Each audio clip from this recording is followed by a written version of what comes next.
സഖാവ് വി എസിൻ്റെ നിര്യാണം എന്നത് ഒരു യുഗത്തിൻ്റെ അന്ത്യമാണ്. ഒരു യുഗത്തിൻ്റെ അന്ത്യം എന്ന് ഞാൻ പറയാൻ കാരണം, ഇന്ന് നമ്മൾ കാണുന്നതായ കേരളം നമ്മൾ ഓർക്കുക നമ്മളെങ്ങനെ നമ്മളായെന്ന് എന്ന ആ കവിവാക്യം ഒന്ന് ആലോചിച്ചാൽ മതി. വി എസ് അച്യുതാനന്ദൻ എന്ന കുട്ടി ജനിച്ച് പിച്ച വെച്ച് നടക്കുന്നതിന് മുമ്പ് തന്നെ ഈ കേരളം പ്രളയത്തിൽ, അന്ന് ഐക്യ കേരള സംസ്ഥാനമൊന്നും ആയിട്ടില്ല. തിരുവിതാംകൂറും കൊച്ചിയും മലബാറും ഒക്കെയാണ്. കേരളത്തിലെ ഏറ്റവും വലിയ പ്രളയം 1924 അല്ലേ? 99 വെള്ളപ്പൊക്കം. അത് 99 മലയാള വർഷം എന്ന് പറയുമ്പോൾ അത് 1924 ഏറ്റവും വലിയ വെള്ളപ്പൊക്കം എന്നുള്ളത്. അദ്ദേഹം, ആ കുട്ടി കാണുന്നത് തന്നെ ചുറ്റുവട്ടത്തെല്ലാം പ്രളയമാണ്.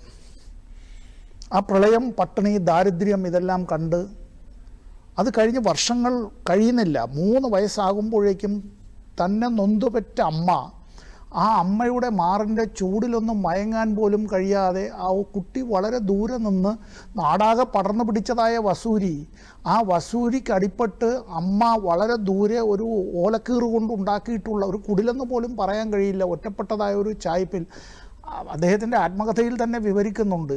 ഇവിടെ നിന്ന് അമ്മയെന്ന് വിളിക്കുമ്പോൾ അപ്പുറത്ത് ആ അമ്മ ഇങ്ങനെ ശരീരം മുഴുവൻ ഈ വസൂരിയുടെ വ്രണവുമായി അമ്മ അവിടെ നിന്ന് മോനെ എന്ന് വിളിക്കുന്നത്, അമ്മയ്ക്ക് കുട്ടിയെ ആലിംഗനം ചെയ്യാനും ഈ മകന് ഒന്ന് അമ്മയുടെ അടുത്തേക്ക് എത്താനും ആഗ്രഹമുണ്ടെങ്കിലും കഴിയാതെ പോകുന്നു. അമ്മ വിട്ടുപോവുകയാണ് എന്നേക്കുമായി 3-ാമത്തെ വയസ്സിൽ.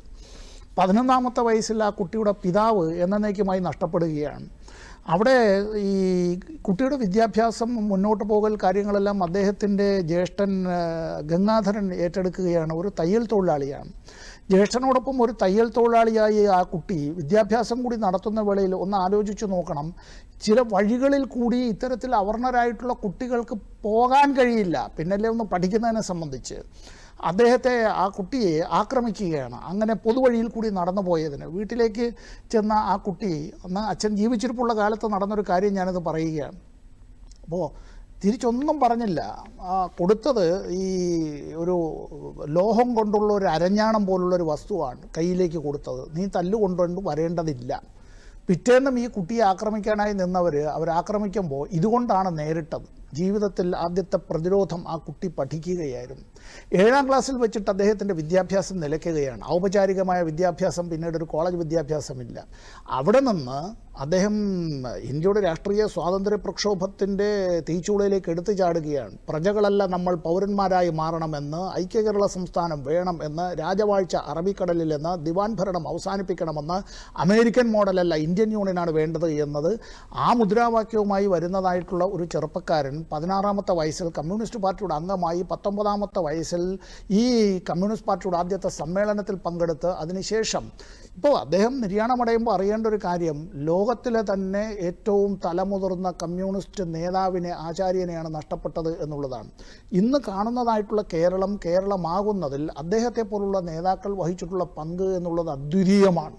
അതുകൊണ്ട് തന്നെയാണ് ഈ കേരള സംസ്ഥാനത്തെ ഏതാണ്ട് എല്ലാ പൊതുപ്രവർത്തകരുടെയും, ഏതാണ്ട് എല്ലാ രാഷ്ട്രീയ പ്രവർത്തകരുടെയും, പൊതുസമൂഹത്തിൻ്റെയും, അവരെല്ലാവരുടെയും ഒരു ഇടതുപക്ഷ ഹൃദയം എന്ന് എൻ്റെ ഭാഷയിൽ പറഞ്ഞാൽ, മറ്റു പല സംസ്ഥാനങ്ങളെ അപേക്ഷിച്ച് നമ്മുടെ സംസ്ഥാനത്തിൻ്റെ മനുഷ്യത്വവും മാനവികതയും ഒരു വിശാലമായ കാഴ്ചപ്പാടുമെല്ലാം ഉണ്ടാകുന്നതിന് കാരണക്കാരായിട്ടുള്ളതിൽ ഒരു വ്യക്തിത്വം കൂടിയായിരുന്നു സഖാവ് വി എസ് അച്യുതാനന്ദൻ എന്നത് നമ്മൾ മറന്നു പോകരുത്. ഞാൻ 3-ാമത്തെ വയസ്സിലാണ് ആദ്യമായി അദ്ദേഹത്തെ കാണുന്നത്. എൻ്റെ പിതാവ് സഖാവ് അനിരുദ്ധനും അദ്ദേഹവും ചൈനാചാരന്മാരെന്ന് ആക്ഷേപിക്കപ്പെട്ട് അങ്ങനെ തിരുവനന്തപുരം സെൻട്രൽ ജയിലിൽ അടയ്ക്കപ്പെട്ട കാലത്ത് എൻ്റെ അച്ഛനെ ജയിലിൽ കാണാനായി പോകുമ്പോഴാണ് ജയിലിനകത്ത് കവാത്ത് നടത്തുന്നതായ ഈ മനുഷ്യനെ ആദ്യമായി ഞാൻ കാണുന്നത്. ഇവിടെ എന്തിനായിരുന്നു അദ്ദേഹം ഒരുപാട് നാൾ ജയിൽവാസം അനുഭവിച്ചതെന്ന് എനിക്കും അറിയില്ല. പലപ്പോഴായി എൻ്റെ പിതാവിനെ പോലെ തന്നെ സഖാവ് വി എസ് അച്യുതാനന്ദൻ പലപ്പോഴായി ജയിൽവാസം അനുഭവിച്ചു. അത് ചൈനാചാരൻ എന്ന പേരിൽ പിന്നീട് അടിയന്തരാവസ്ഥക്കാലത്ത് പല സമരങ്ങളിൽ പങ്കെടുത്തതിൽ ഏത് കേസിലായിരുന്നു അദ്ദേഹത്തെ ശിക്ഷിച്ചത്? പ്രതിയായി കോടതികളിൽ ഹാജരാക്കപ്പെട്ട് പലപ്പോഴും തടവറയ്ക്കുള്ളിൽ അടയ്ക്കപ്പെട്ടതായ ഒരു മനുഷ്യൻ, ഭീകരമായ മർദ്ദനങ്ങൾ ഏറ്റുവാങ്ങി അദ്ദേഹത്തിൻ്റെ ഒരു കാലിൽ ബയണറ്റ് കൊണ്ടുള്ള മുറിവ് എന്നുള്ളത് ജീവിതാവസാനം വരെ കൊണ്ടു നടക്കേണ്ടി വന്നത്, അതിന് കാരണക്കാരനായ പോലീസ് ഉദ്യോഗസ്ഥൻ്റെ പേര് ഞാനിപ്പോൾ പറയുന്നില്ല എന്നുള്ളത് മാത്രമേ ഉള്ളൂ.